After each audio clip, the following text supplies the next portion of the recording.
সালামুন আলাইকুম তিবিতুম মুবারাকাতান তয়্যিবা রব্বি আউযু বিকা মিন হামাযাতিশ শায়াতিন ওয়া আউযু বিকা রব্বি আইয়াহদুরুন সুবহানাকা লা ইলমা লানা ইল্লা মা আল্লামতানা ইন্নাকা আনতাল আলিমুল হাকিম আলহামদুলিল্লাহিল্লাযী হাদানা লিহাযা ওয়া মা কুন্না লিনাহতাদিয়া লাউলা আন হাদানাল্লাহ আলহামদুলিল্লাহিল্লাযী আনজালা আলা আবদিহিল কিতাবা ওয়া লাম ইয়াজআল্লাহু ইওয়াজা।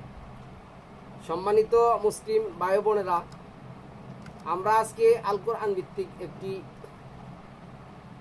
আয়াত পাঠ করব। এটা 17 নম্বর সূরার 111 নম্বর আয়াতের মধ্যে আসছে, আলহামদুলিল্লাহিল্লাযী লাম ইয়াত্তাহিযু ওয়ালাদান ওয়া লাম ইয়াকুল্লাহু শারিকুম ফিল মুলক ওয়া লাম ইয়াকুল্লাহু ওয়ালিয়্যুম মিনাজ যুল্লি ওয়াকাব্বিরহু তাকবীরা। আমরা প্রশংসা এবং শুকরিয়া আদায় করি ওই সত্তার, যিনি কোনো সন্তান গ্রহণ করেন নাই, তার কোনো স্ত্রী থাকতে পারে না, তার মুলকের মধ্যে কেউ অংশীদারও কি করতে পারেন না, স্থাপন করতে পারেন না, এবং তার কোনো অভিভাবকও থাকতে পারেন না। আর তার এমন এক অবস্থা হতে পারে না তার কোনো অভিভাবক লাগবে। তাহলে আজকে আমরা আল কোরআন ভিত্তিক যে জিনিসগুলি দেখার চেষ্টা করব, জিনিসটা হলো শান্তি আসে আল্লাহর পক্ষ থেকে রাষ্ট্রের মধ্যে কোন পথে, কিভাবে আসে, কখন আসে, অশান্তি কখন আসে, কিসের জন্য রাষ্ট্রের মধ্যে অশান্তি বিশৃঙ্খলা সৃষ্টি হয়। মহান আল্লাহ এখানে যে কথাগুলি বলছেন 2 নম্বর সূরা আল বাকারার 121 নম্বর আয়াতের মধ্যে যেটা বলছেন, উলাইকা ইয়াদউনা ইলান নার, তারা তোমাদেরকে কি দেখে, আগুনের দিকে ডাকে। তারা কারা? তারা হচ্ছেন ওই সমস্ত ব্যক্তিরা যারা নিজস্ব মতবাদ, যারা তাগুদের মতবাদ জমিনে প্রতিষ্ঠা করতে চায়, তারা তোমাদেরকে কি করে আগুনের দিকে ডাকে। মহান আল্লাহ বলছেন, ওয়াল্লাহু ইয়াদউ ইলাল জান্নাতি ওয়াল মাগফিরাতি বিইযনিহি ওয়া ইউবাইয়িনু আয়াতি লিন্নাসি লাআল্লাহুম ইয়াতাযাক্কারুন। অপরদিকে আহ্বান করে আল্লাহ, নিজের অনুগ্রহ জান্নাত ও ক্ষমার দিকে আহ্বান করেন আল্লাহ। আল্লাহ কি করেন? মানুষকে নিজের অনুগ্রহ ও জান্নাতের দিকে কি করেন? আহ্বান করেন। তিনি মানুষের জন্য নিজের হুকুমগুলো বিস্তারিতভাবে কি করছেন? বর্ণনা করে দিয়েছেন, যাতে তারা শিক্ষা গ্রহণ করে।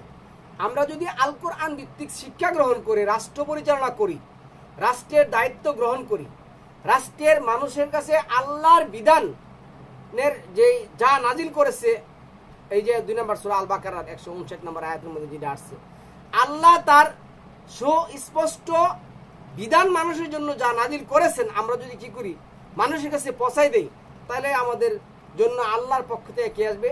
শান্তি আসবে।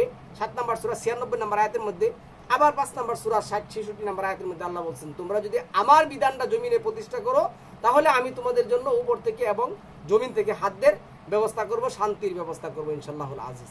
তাহলে শান্তি কোন পথে, কিভাবে আসবে, আমাদেরকে এই জন্য আল কোরআন জানতে হবে। আজকে যারা এই স্বৈরাচার শাসকের পতন ঘটিয়ে মনে করতেছেন যে আমরা এখন স্বাধীন, আমরা এখন মুক্ত হয়ে গেছি, স্বাধীন মুক্ত সম্মানিত বিয়াস তখনই হবেন যখন আল্লাহর জমিনে আল্লাহর বিধান কি করবেন? প্রতিষ্ঠা করবেন। না হলে কখনো আপনারা শান্তি প্রতিষ্ঠা করতে পারবেন না, আর শান্তি আপনারা পাবেন না, হবেন না।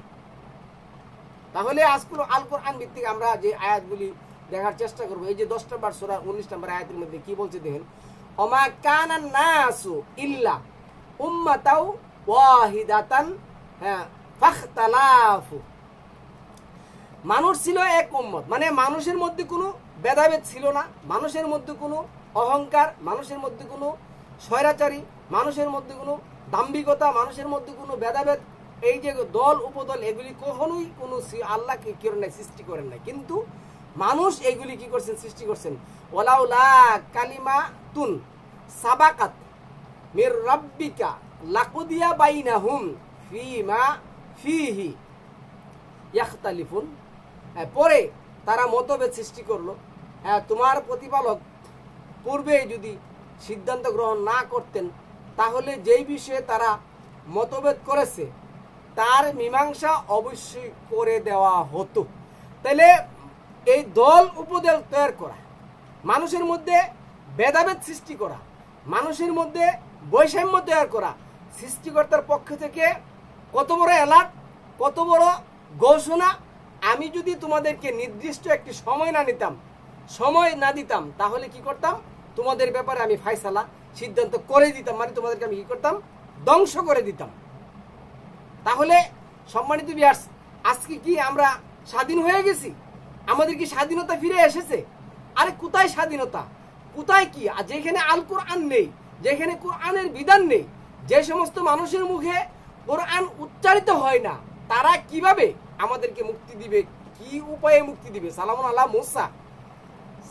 মুসা যে অত্যাচারী ফিরাউন থেকে মানুষকে মুক্ত করতে চেয়েছিলেন, উনি কি তার শক্তি সামর্থ্য, উনি কি তার বুদ্ধি আক্কল দিয়ে, না আল্লাহর পক্ষ থেকে সুস্পষ্ট বিধান এনে মুক্তি দিতে চেয়েছিলেন? সালামুন আলা মুহাম্মদ যে আইনে জাহিলিয়াতের যুগের যে কথাটা আমরা শুনি প্রচলিত ইতিহাস থেকে, এবং কোরআন থেকে আমরা যেই কথাগুলি জানতে পারি, তারা সালামুন আলা মুহাম্মদের সাথে, আপনি যদি 17 নম্বর সূরা 73 নম্বর আয়াত দেখেন, তারপরে যদি আপনি 9 নম্বর সূরা তাওবা দেখেন, এই আয়াতগুলি যদি দেখেন, এই সমস্ত আয়াতগুলির মধ্যে আমরা কি পাই, যে মক্কায় মরুভূমিতে এমন কতগুলি দাম্ভিক অহংকারী ব্যক্তি প্রতিষ্ঠিত হয়েছিল, যাদেরকে ধ্বংস করার দায়িত্ব একমাত্র আল্লাহরই ছিল। এই কথাটা আল্লাহই বলছেন 18 নম্বর সূরা 17-18 নম্বর আয়াতের মধ্যে, তুমি তাদেরকে হত্যা করোনি, আমি হত্যা করেছি, তুমি তাদের প্রতি চোখে ভালো ছিটাও নেই, আমি ছিটিয়েছি। তাহলে এই অহংকার দাম্ভিকতা ভুলে গিয়ে আল্লাহর জমিনে আল্লাহর বিধান প্রতিষ্ঠা করতে হবে, না হলে সম্মানিত ভিউয়ার্স আমাদের শান্তি আসবে না। শান্তি কোন পথে আসবে? আল কোরআন ভিত্তিক আমাদের কি করতে হবে, দেখতে হবে। মহান আল্লাহ এখানে 10 নম্বর সূরা 24 নম্বর আয়াতের মধ্যে যে দৃষ্টান্ত স্থাপন করেছেন, আমরা এইটা অক্ষরে অক্ষরে মনে রাখবো। আল্লাহ কি বলছেন? দুনিয়ার জীবনের দৃষ্টান্ত হচ্ছে যেমন আকাশ থেকে আমি পানি বর্ষণ করি, যার সংস্পর্শে কি হয়, ঘনসন্নি বিশিষ্ট ভূমিজাত উৎপন্ন হয়। মানে একটা ভূমি যখন অনাবৃষ্টির কারণে কি হয়, শুকনো ঠনঠনে মরুভূমিতে পরিণত হয়, আর যখন ওই ভূমিতে কোনো গাছগাছালি, কোনো ফল ফলাদি কি হয়, জন্মায় না, তখন মানুষ বৃষ্টির জন্য হাহাকার শুরু করে। 42 নম্বর সূরা 38 নম্বর আয়াতের মধ্যে আসছে। তো এখানে 32 নম্বর আয়াতের মধ্যে দেখুন, তো এখানে আমরা যেটা দেখছি, বৃষ্টি আল্লাহ জমিন থেকে নাজিল করার পর ওই সমস্ত জমিনের মধ্যে কি হয়, ফল ফলাদি সৃষ্টি হয়, এবং এই ফল ফলাদি মানুষ এবং পশু পাখি খেয়ে কি করে জীবন ধারণ করে। তখন আল্লাহ বলছে, এই লোকগুলিকে যখন আমি এই নিয়ামত কি করি, অসাধন করাই, এই নিয়ামত গ্রহণ করাই, তখন তারা যেখান থেকে বক্ষণ করে মানুষ আর জীবজন্তু, ঠিক আছে, অবশেষে যদি যখন সোনালী রূপ ধারণ করে, অবশেষে জমিন যখন সোনালী রূপ ধারণ করে আর শোভামণ্ডিত হয়, তখন তারা এই সমস্ত জিনিস নিজেদের প্রাপ্য, নিজেদের কারণের মতন, কারণ বলছিল না, এই সম্পদ তো আমি আমার জ্ঞান দ্বারা অর্জন করেছি। তাহলে যারা আজকে বলে আমাদের শক্তির কারণে, আমাদের ছাত্র সমাজের কারণে এই স্বৈরাচার অহংকারী দাম্ভিক সরকারকে আমরা কি করছি, পতন ঘটিয়েছি, আল্লাহ বলছে তাদেরকে আমি পতন ঘটাইছি, তোমাদেরকে আমি পতন ঘটাবো। তোমরা যদি জমিনে আমার বিধানটা প্রতিষ্ঠা না করো, শান্তি আল্লাহর বিধান প্রতিষ্ঠা জমিনে করলে আসবে, এর বাহিরে গিয়ে কোনো কিছু করলে শান্তি আসবে না। সম্মানিত, তখন আল্লাহ বলছে ভাবতে থাকে, ওগুলো তাদের হাতের মুঠাই, তখন রাত্রিকাল অথবা দিনের কোনো এক সময় আমি এমনভাবে আযাব এবং গজব পাঠাই, যেমন মনে হয় আগামীকাল এইখানে কোনো কিছুই জন্মায়নি বা ছিল না। এইভাবে আল্লাহ তার আয়াতগুলি কি করেন, বিশদভাবে বর্ণনা করে থাকেন। তাহলে সম্মানিত ভিউয়ার্স, আমরা আল কোরআন ভিত্তিক এই জিনিসগুলি দেখার চেষ্টা করব। 10 নম্বর সূরার ইউনূসের 26 নম্বর আয়াতের মধ্যে আল্লাহ বলছেন, লিল্লাযীনা আহসানুল হুসনা ওয়া জিয়াদাতুন ওয়ালা ইয়ারহাকু উজুহাহুম ফাতারু ওয়ালা জিল্লাতুন উলাইকা আসহাবুল জান্নাতি হুম ফিহা খালিদুন। যারা কল্যাণকর কাজ করে তাদের জন্য রয়েছে কল্যাণ এবং আরো অতিরিক্ত পুরস্কার। কলঙ্ক ও লাঞ্ছনা তাদের মুখমণ্ডলকে মলিন করবে না। তাহলে কল্যাণকর কাজ, আমি বক্তব্য লাস্ট অংশে বলবো, কল্যাণকর কাজ আল কোরআন ভিত্তিক কি করলে, কি কাজগুলি করলে শান্তি জমিনে প্রতিষ্ঠিত হবে। তাইলে করবে না, তারাই হলো জান্নাতের অধিবাসী, সেখানে তারা থাকবে চিরকাল। তাহলে কল্যাণকর কাজ কোথায় করবেন? কোরআনে কি কল্যাণকর কাজ নেই? আমি বলতেছি কোরআনের কল্যাণকর কাজগুলি কি, কয়েকটা আয়াত বলে ওইখানে যাবো ইনশাআল্লাহ আজিজ। 10 নম্বর সূরা 27 নম্বর আয়াতের মধ্যে বলছে পক্ষান্তরে, আল্লাহ বলছে পক্ষান্তরে যারা মন্দ কাজ করে, 10-27 যারা মন্দ কাজ করে তারা তাদের মন্দ কাজের শাস্তি পাবে কাজের অনুপাতে। আল্লাহ কি করবেন? ওয়াল্লাযীনা কাসাবুস সাইয়্যাতি জাযাউ সাইয়্যাতিম বিমিসলি। আল্লাহ বলছেন আমি অতিরিক্ত দেব না, মন্দ কাজের পরিমাণ সমান পরিমাণ অনুপাতে আমি তাকে কি করব? শাস্তি দেব। এরপরে আল্লাহ যেটা বলছেন এবং অপমান তাদেরকে আচ্ছাদিত করবে, আল্লাহর শাস্তি হতে কেউ তাদেরকে রক্ষা করতে পারবে না। আজকে আমাদের এই স্বৈরাচার অহংকারী দাম্ভিক মিথ্যক শাসক, সে কি করছে? দেশ থেকে পালিয়ে গিয়ে, বাংলাদেশ নামক ভূখণ্ড থেকে পালিয়ে গিয়ে মিথ্যক এবং আল্লাহ বিরোধী কতগুলি লোকের কাছে আশ্রয় চেয়েছে, আশ্রয় চাচ্ছে। কিন্তু তাকে মৃত্যুবরণ করতে হবে, ফাফিরু ইলাল্লাহ, আল্লাহর দিকে কি করতে হবে? তাকে ফিরে যেতে হবে। আচ্ছাদিত করবে, আল্লাহ শাস্তি হতে কেউ তাকে কি করতে পারবে না? রক্ষা করতে পারবে না। যেন তাদের মুখমণ্ডলকে আচ্ছাদিত করে দেয় হয়েছে গাঢ় অন্ধকার রাত্রির টুকরো দিকে। চিন্তা করুন, সত্য কি পাইছেন? কোরআন কি আধুনিক না সেই কালের? এই আয়াতগুলি বর্তমান পরিস্থিতি, বর্তমান শাসকদের সাথে মিলিয়ে দেখুন তো দেখি, কোরআন কি আধুনিক নাকি সেকালের? তারপরে রাত্রির টুকরো করে দিয়ে তারা জাহান্নামের অধিবাসী, তারা তার মধ্যে চিরকাল থাকবে। তাহলে সম্মানিত ভিউয়ার্স, যারা আল কোরআন ভিত্তিক রাষ্ট্র পরিচালনা করবে না, যারা আল কোরআন ভিত্তিক রাষ্ট্রের বিধান প্রতিষ্ঠা করবে না, তাদের ইহকালে এবং পরকালে কোথাও শান্তি তাদের আসবে না। এটা আল্লাহর ওয়াদা।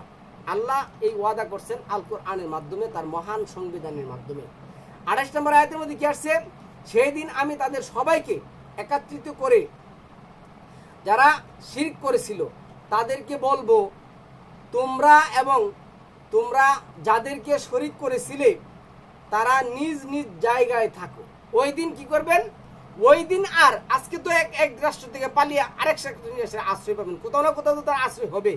কিন্তু আল্লাহ যখন তাদেরকে একত্রিত করে দাঁড় করিয়ে দিবেন, ওই দিন তো তার পক্ষে কোনো লোক থাকবে না, কোনো কিছু থাকবে না। আল্লাহ এটা বলছেন 2 নম্বর সূরা আল বাকারা 123 নম্বর আয়াতের মধ্যে, শুধু 48 নম্বর আয়াতের মধ্যে, তোমরা ভয় করো ওই দিনের, যেই দিন কোনো মানুষের দুই আনা উপকার আসবে না, কোনো মানুষ থেকে তুমি সাহায্য পাবে না, কোনো মানুষ তোমাকে সাহায্য করতে পারবে না, আর কোনো মানুষ সাহায্য করলে সেটা ফলপ্রসূ হবে না। তাহলে এই স্বৈরাচার অহংকারী দাম্ভিকরা যখন জমিনে আল্লাহর বিধানকে প্রতিষ্ঠা না করে বিভিন্ন রকমের ইলার বিধান প্রতিষ্ঠা করতে চাই, তাদের পতন ইনশাল্লাহ অবশ্যই কি করবে? এই জমিনে ঘটবে এবং কিয়ামতের দিন লাঞ্ছনা এবং বঞ্চনা হবে। তাহলে শান্তি এবং রাষ্ট্রে যেভাবে শান্তি আসবে, এই জিনিসটা আমাদের কোরআন থেকে নিতে হবে, কোরআনের বাহির থেকে নেওয়ার কোনো সুযোগ নেই। 22 নম্বর সূরা 40 নম্বর আয়াতের মধ্যে মহান আল্লাহ কি বলছে শুনুন।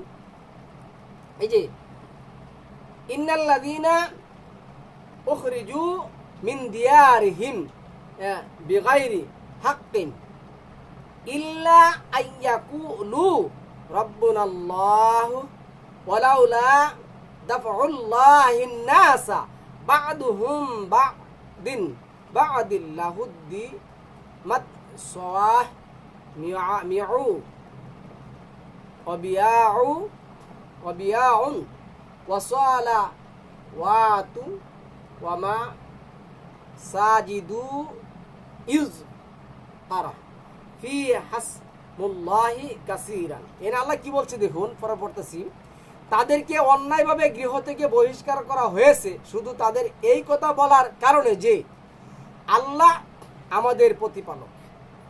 এই স্বৈরাচার, অহংকার, দাম্ভিক, নিজের হিয়াল হুঁশি অনুসরণকারীরা জমিনে তাদের শক্তি কি করতে চায়, তাদের হীন শক্তি, তাদের মিথ্যা শক্তি জমিনে কি করতে চায়, প্রতিষ্ঠা করতে চায়।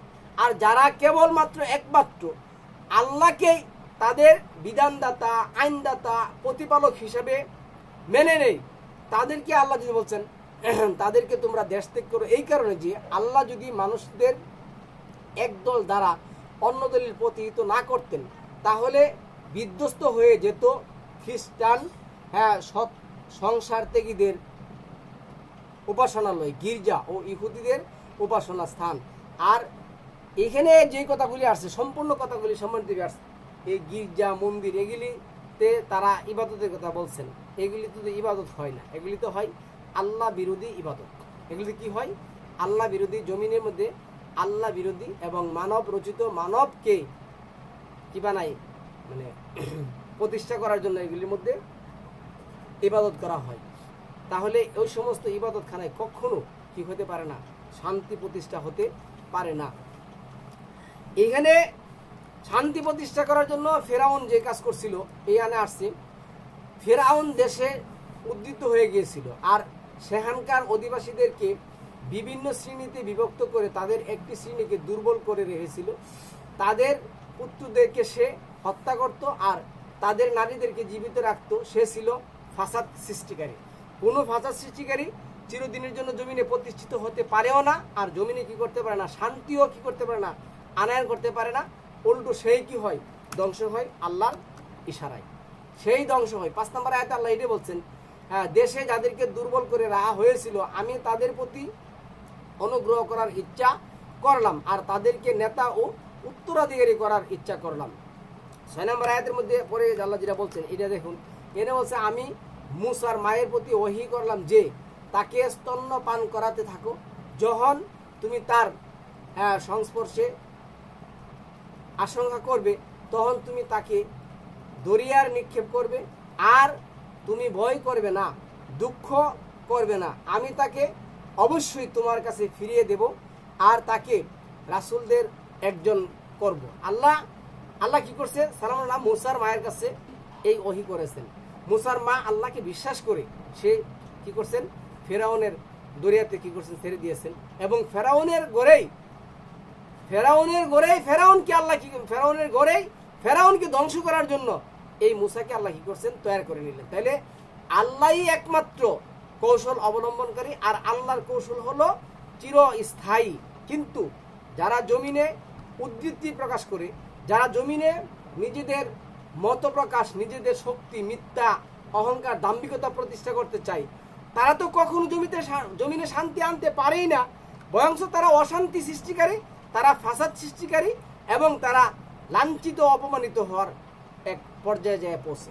16 নম্বর সূরার 89 নম্বর আয়াতের মধ্যে আল্লাহ যেটা বলছেন, ওয়ানাজ্জালনা আলাইকাল কিতাবা তিবিয়ানা লিকুল্লি শাইইন ওয়া হুদাও ওয়া রাহমাতাও ওয়া বুশরা লিল মুসলিমিন।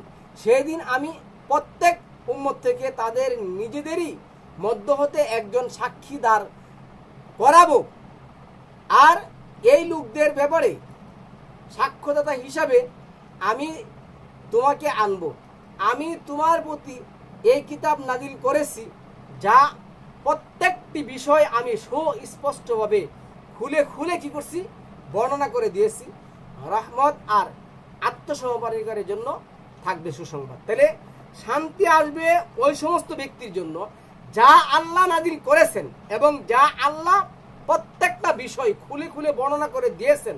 আমরা যদি জমিনে এই বিষয়গুলি প্রতিষ্ঠা করার চেষ্টা করি, নিজের মত, দল, পথ এভাবে তৈরি না করে, তাহলে আল্লাহ আমাদের কি করবেন, শান্তি দিবেন এবং আল্লাহ আমাদের জন্য কি করবেন, শান্তি প্রতিষ্ঠা করবেন। এই কারণে যে আল্লাহ চেয়েছেন, আল্লাহ কি চাইছেন দেখেন, আল্লাহ বলছেন ইন্নাল্লাহা ইয়া'মুরু বিল আদলি ওয়াল ইহসানি ওয়া ইতাইদিল কুরবা ওয়াল ইয়াতামা হ্যাঁ কুরবা ওয়া ইয়ানহাউনা আনিল ফাহশাই ওয়াল মুনকারি ওয়াল বাগই ইয়াইযুকুম লাআল্লাকুম তাযাক্কারুন। আল্লাহ কি বলছেন? আল্লাহ ন্যায় বিচার, সদাচরণ ও আত্মীয়দেরকে দেওয়ার হুকুম দিচ্ছেন।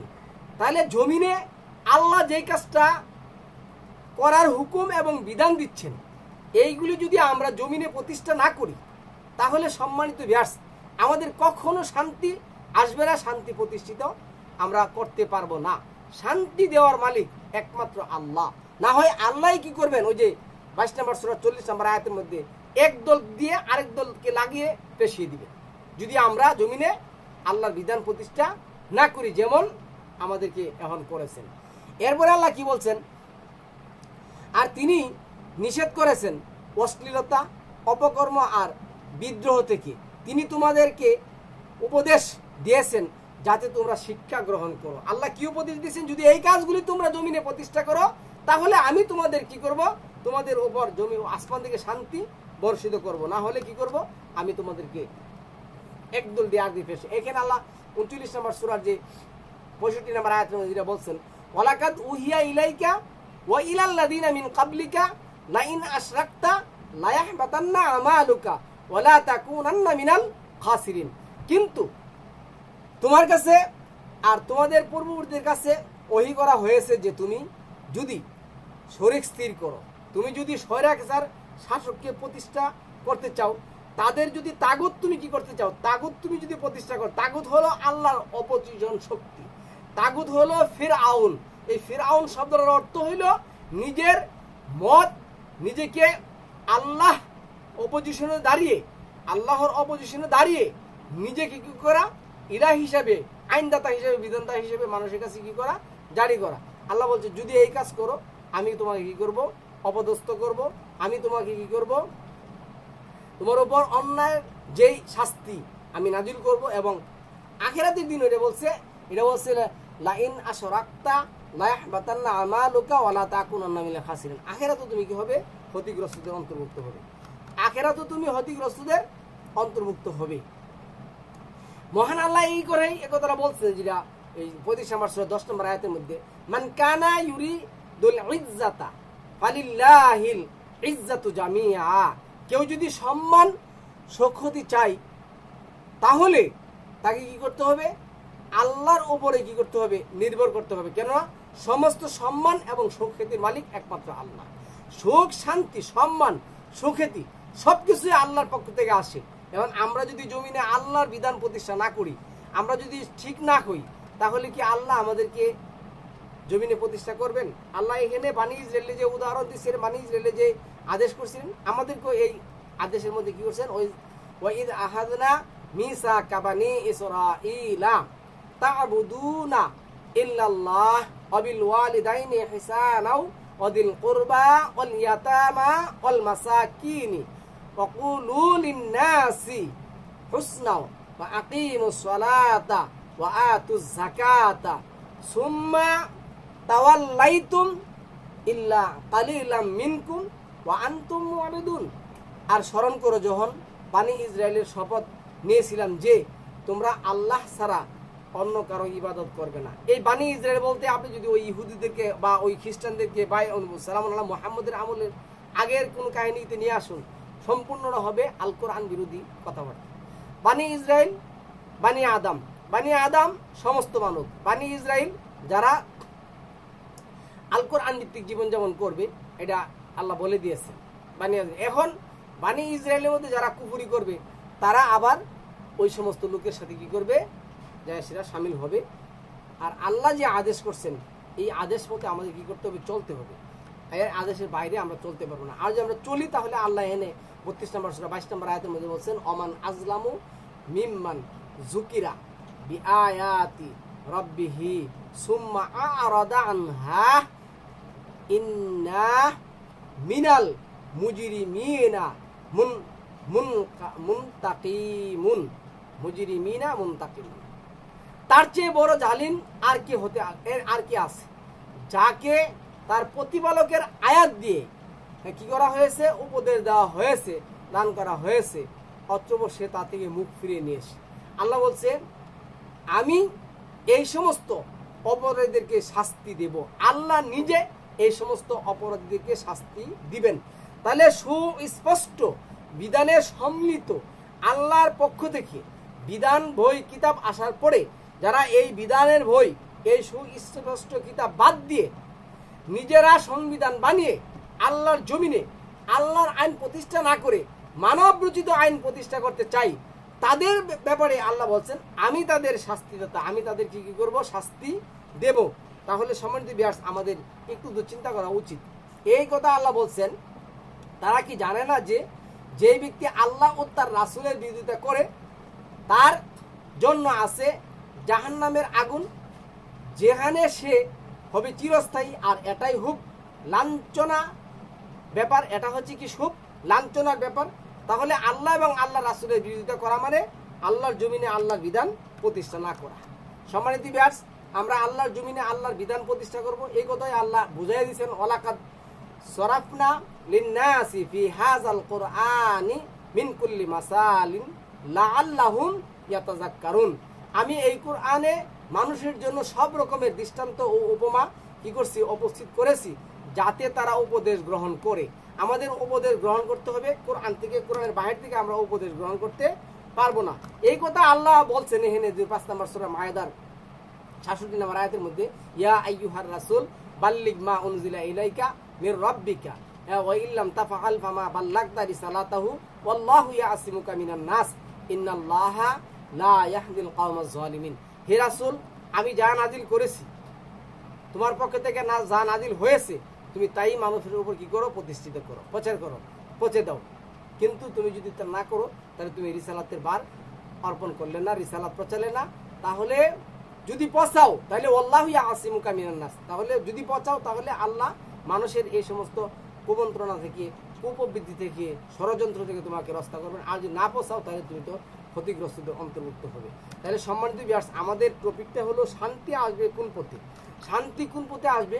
এই কারণে আমাদের কি করতে হবে, কোরআনের প্রত্যেকটা আয়াত প্রতিষ্ঠা করতে হবে। এখানে আল্লাহ যেটা বলছেন 16 নম্বর সূরার 34 নম্বর সূরার 16 নম্বর আয়াতের মধ্যে, কিন্তু তারা মুখ ফিরিয়ে নিল, কাজে আমি তাদের বিরুদ্ধে পাঠালাম বাদ ভাঙ্গা এক বন্যা জোয়ার। এই যে বাদ ভাঙ্গা বন্যা, এইখানে এই কথাটা বাদ ভাঙ্গা বন্যা আল্লাহ যে কোনোভাবে দিতে পারেন। গতকাল তো বাদ ভাঙ্গা মানুষের জোয়ার কি হয়েছে, সৃষ্টি হয়েছে।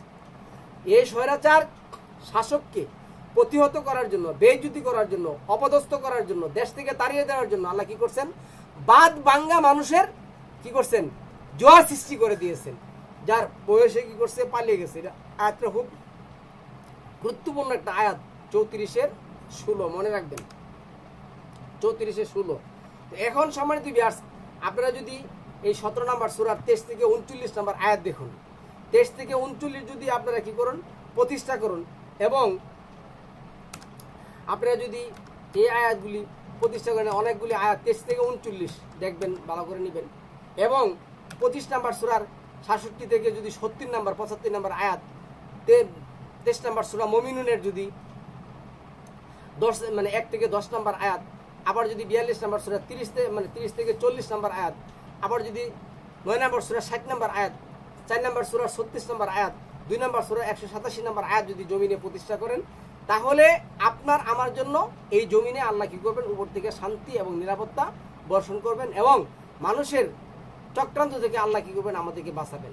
আমরা এই আয়াতগুলি আবারও বলি, 25 নম্বর সূরার 62 থেকে 75 নম্বর আয়াত, 17 নম্বর সূরার 23 থেকে 40 নম্বর আয়াত, 10 নম্বর সূরার মাআযাল্লাহ 42 নম্বর সূরার 30 থেকে 40 নম্বর আয়াত, 9 নম্বর সূরার 60 নম্বর আয়াত, 4 নম্বর সূরার 36 নম্বর আয়াত, 2 নম্বর সূরার 177 নম্বর আয়াত, এবং 23 নম্বর সূরা মুমিনুনের 1 নম্বর আয়াত থেকে 10 নম্বর আয়াত আমরা জমিনে প্রতিষ্ঠা করার চেষ্টা করব। আমরা দ্বিতীয় টপিকে এই আলোচনা করব ইনশাআল্লাহ আজিজ। আল্লাহ আমাদেরকে সেই পর্যন্ত বাঁচিয়ে রাখুক।